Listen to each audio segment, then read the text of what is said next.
Sejam bem-vindas e bem-vindos. Eu sou Julieta Jataí, diretora do SIAC. O SIAC é o órgão da UFPA responsável por fazer a habilitação dos calouros, que é aquele recebimento da documentação obrigatória.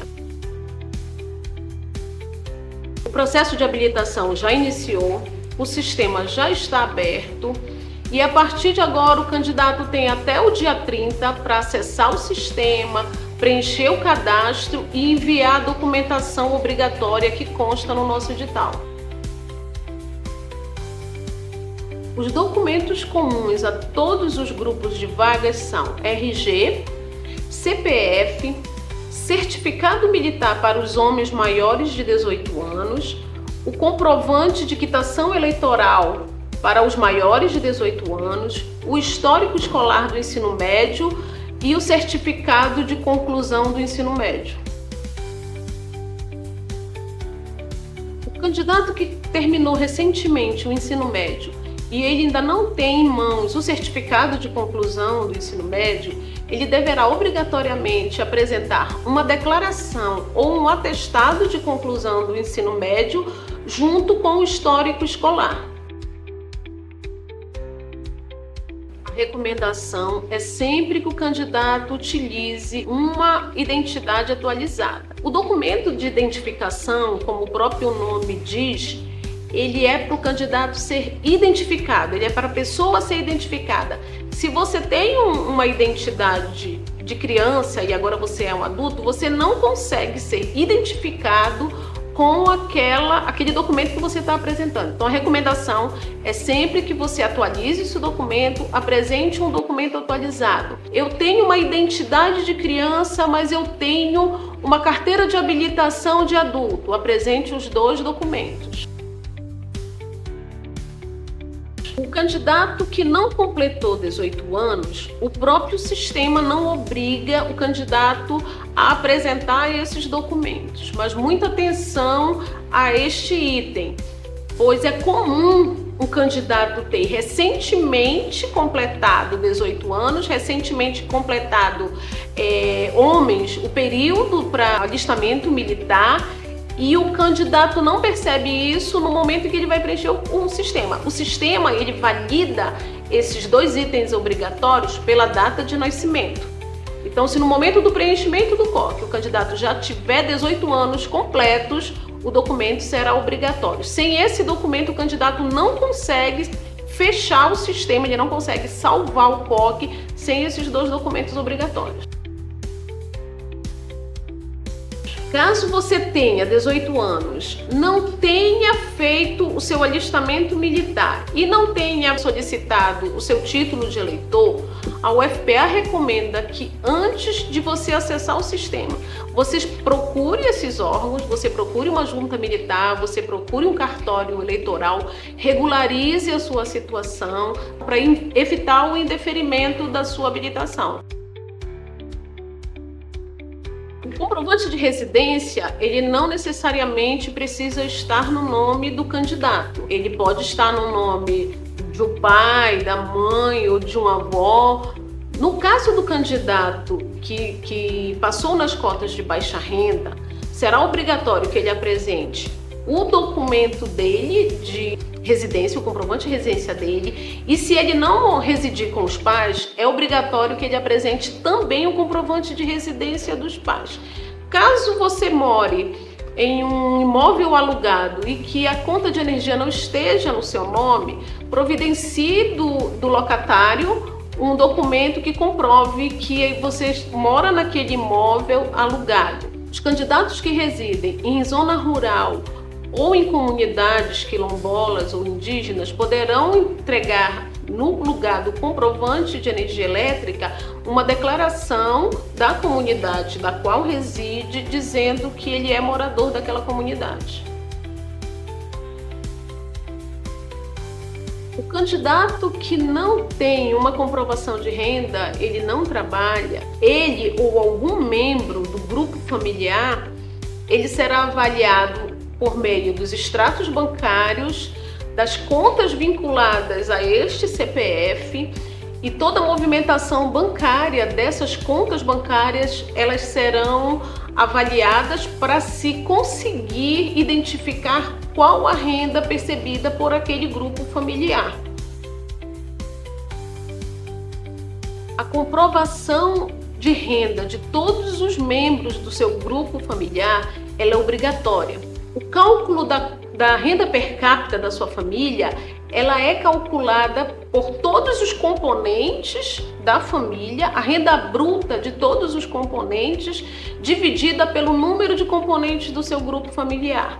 Logo, é obrigatório que você apresente a comprovação de todos os membros e apresente o comprovante de rendimentos de todos eles. O CadÚnico, ele não substitui os documentos de renda. O CadÚnico é um documento complementar para avaliar a condição de renda do candidato. Os pontos mais críticos no processo de habilitação, eu considero que são 3. O primeiro é o candidato não observar a data da habilitação. O segundo são os candidatos da cota renda, porque tem um volume muito grande de documentos por ocupação do familiar, então o candidato tem que observar esses documentos. E o terceiro ponto é no momento do candidato preparar o documento, escanear o documento corretamente, no formato correto e enviar esse documento no prazo estabelecido. Os erros mais comuns são, primeiramente, não escanear o documento corretamente, frente e verso. E o segundo erro mais comum é o candidato não observar que dentro do edital existe, no caso do candidato cota renda, ele não observar os vários documentos que diferem de ocupação, se uma pessoa é seletista, se a pessoa é autônomo. Para cada tipo de ocupação existe um documento obrigatório. Para que o candidato evite incorrer nesses erros que são comuns, nós aconselhamos que o candidato faça uma leitura calma e profunda do edital, anote os documentos que ele não tem, que ele precisa providenciar. Ele faça toda essa preparação do documento de uma forma muito calma e com o edital ao lado, fazendo uma leitura atenta do edital. A nossa habilitação, ela começa com o COC. Então, o preenchimento do COC, ele é obrigatório. A habilitação vai ser totalmente remota. Se o candidato não preencher o COC, ou se ele não salvar, às vezes o candidato acessa o sistema, mas ele não salva o final, ele não conclui o COC. Se ele não tiver o comprovante do preenchimento do COC, ele é considerado candidato faltoso e pode perder a vaga. Depois que o candidato conclui, salva o COC, não é mais possível ele alterar as informações encaminhadas no sistema. Após preencher o COC, o sistema libera para o candidato um comprovante de habilitação. Esse comprovante deve ser salvo, esse arquivo o candidato guarda, porque futuramente ele vai precisar deste comprovante no momento em que ele for fazer a validação dos documentos originais. É proibido por lei a ocupação de 2 vagas públicas no ensino de graduação. A UFPA recomenda que você aguarde o deferimento da sua habilitação e assim que a sua habilitação for deferida, você tem que cancelar a outra vaga pública. A documentação enviada pelo candidato, ela será analisada. Há a possibilidade do candidato da cota PCD, que é de pessoa com deficiência, e o candidato da cota racial ser convocado para uma avaliação presencial. Isso ocorre quando o documento enviado ele não foi suficiente para validar essa condição de cota. O candidato vai ser convocado por meio de edital, informando o dia e o horário que ele deve comparecer para essa banca presencial.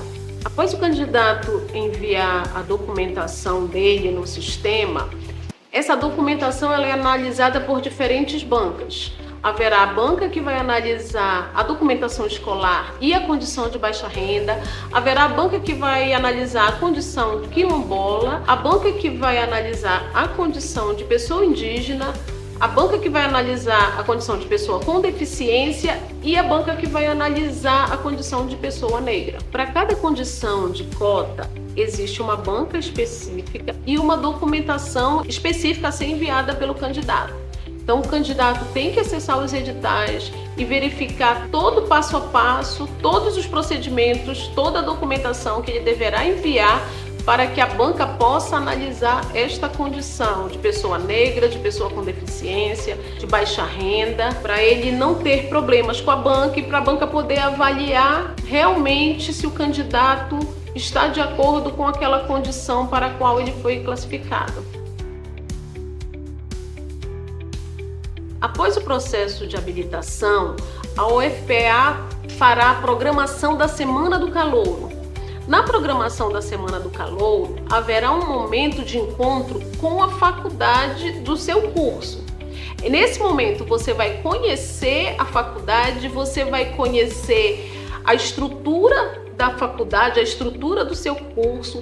Então essas outras etapas que é a programação da Semana do Calouro, que inclui esse acolhimento junto às faculdades, ela é obrigatória e você deve participar. Acesse o site do SEAC. No site do SEAC estará destacado um material de apoio com várias dúvidas frequentes de candidatos. Você poderá verificar a documentação obrigatória, os procedimentos, as etapas até você chegar na sala de aula no início do período letivo. Lembrando que a habilitação encerra no dia 30 de janeiro, não percam o prazo. Em caso de dúvidas, acesse o material de apoio constante na página do SEAC e sejam bem-vindos ao UFPA.